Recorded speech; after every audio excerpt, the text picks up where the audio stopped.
Hello, I'm Josh Dilley. The title of this presentation is Airway Management Outside of the Operating Room. This presentation isn't meant to be all-inclusive, but our goal is to provide you with some information that may be helpful whenever you are called to perform an intubation outside of the operating room. So the biggest thing right off the bat is going to be communication. You're going to get a phone call from a resident or a nurse, and they're going to tell you that you're going to need to come manage an airway either on the floor or a code or in the ICU, somewhere outside of the operating room where we don't have a lot of experience necessarily. So whenever they make this phone call to you, the first thing for you to do is to gather the key information about the patient as much as you can in a concise manner to try and formulate a plan for what you might have to do when you reach the patient's bedside. Some of the key questions that you may need to ask is, what is the status of the need for the airway? Is it emergency? Is it urgent? Or do you have some time? Also, you want to get a brief history about the patient. Why are they in the hospital? What sort of comorbidities do they have? For instance, if they've had a stroke or they're a burn victim, your choice of drugs will be different than somebody who has just been admitted for pneumonia or for leukemia or something like this. Also, how big are they? What is their weight? This could potentially be an indicator of a difficult airway. The vital signs are also key to note. If the patient is saturating 40% versus 90%, this is certainly going to change the urgency in which you need to arrive to perform the procedure.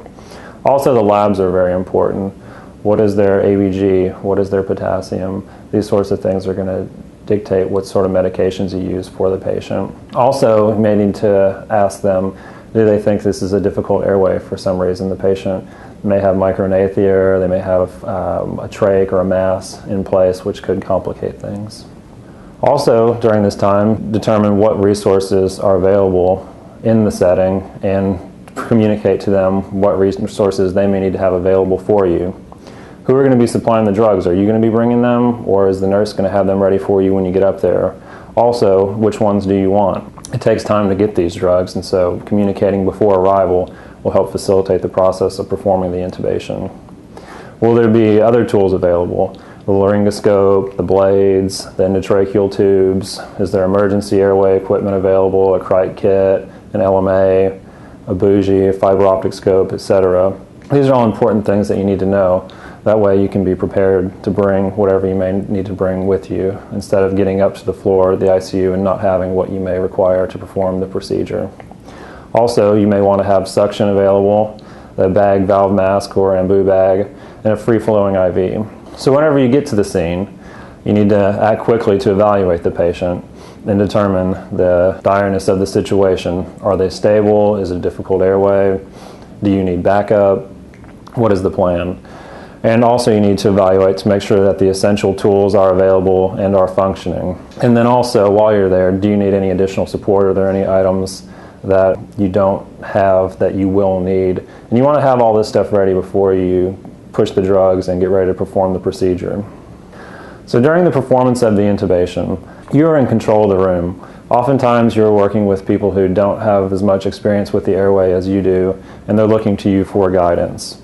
It's also not as controlled of an environment as what the operating room is, and so everybody needs to be on the same page and aware that the intubation is about to be performed, and they need to minimize the distractions that are occurring in the room at the same time.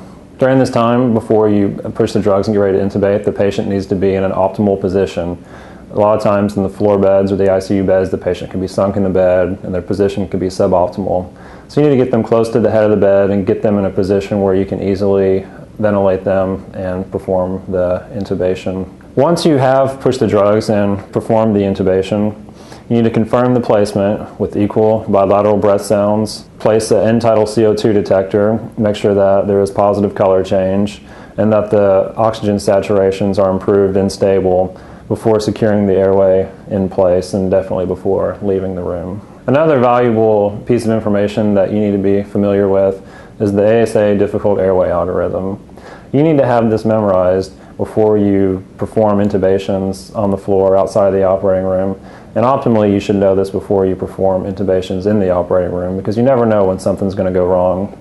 I'm not going to go over this in great detail in this lecture today, but you can find it online on the ASA website or by searching for the ASA difficult airway algorithm.